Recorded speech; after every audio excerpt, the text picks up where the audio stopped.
أتظن أنك قد طمست هويتي؟ السلام عليكم ورحمة الله وبركاته. معكم أحمد دي.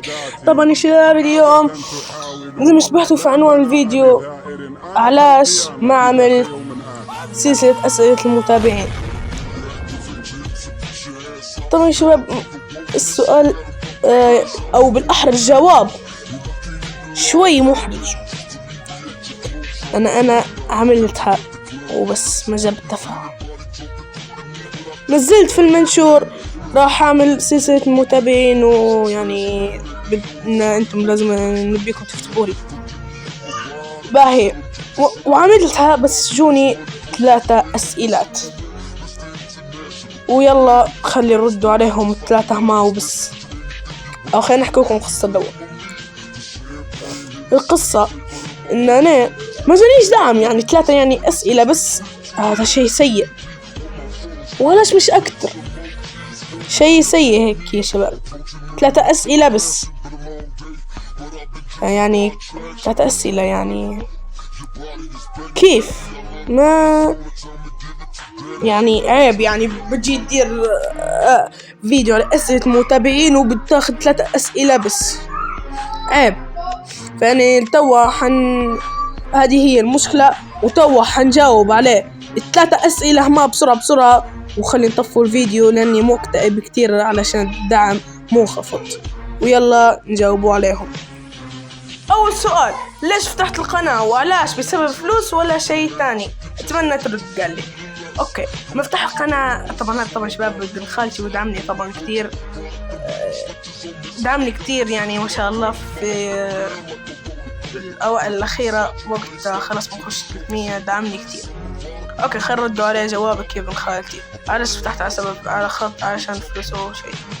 كان بدي اجرب حياة يعني اليوتيوبرز، يعني توقعت اني راح اوصل عدد كبير بسرعة، يعني مثل ابو فلة او مستر بيست اللي وصلوا عدد كبير في ثواني. كنت بدي اجرب زيهم بس بالتالي عرفت ان اليوتيوب بدأ يجيب فلوس، فيعني زدت تحمست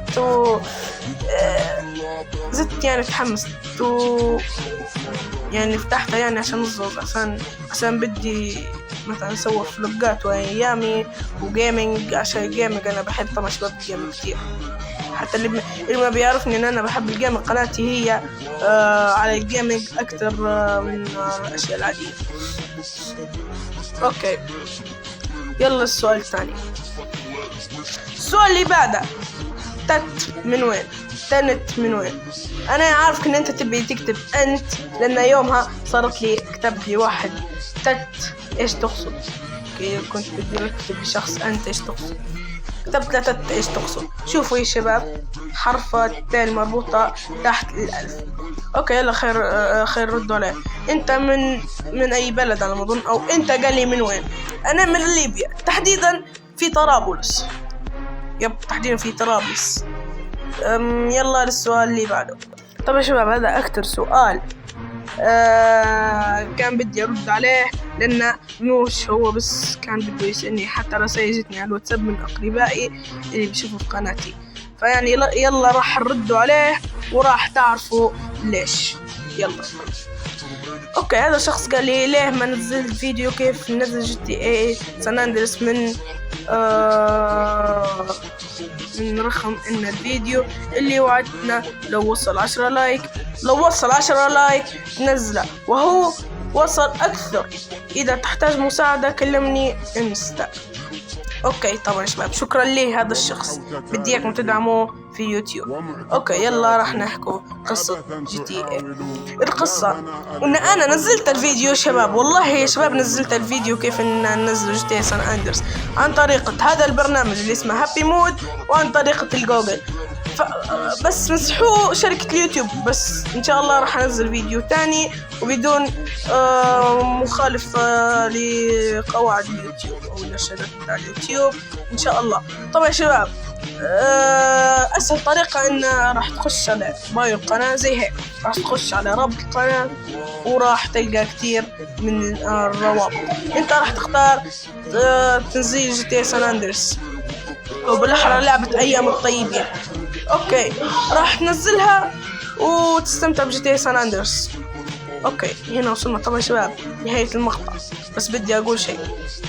ارجوكم يا شباب بدنا دعم اسطوري، 303 مشترك وما في دعم اسطوري، وما في دعم اسطوري، هذا هيك شيء سيء جدا.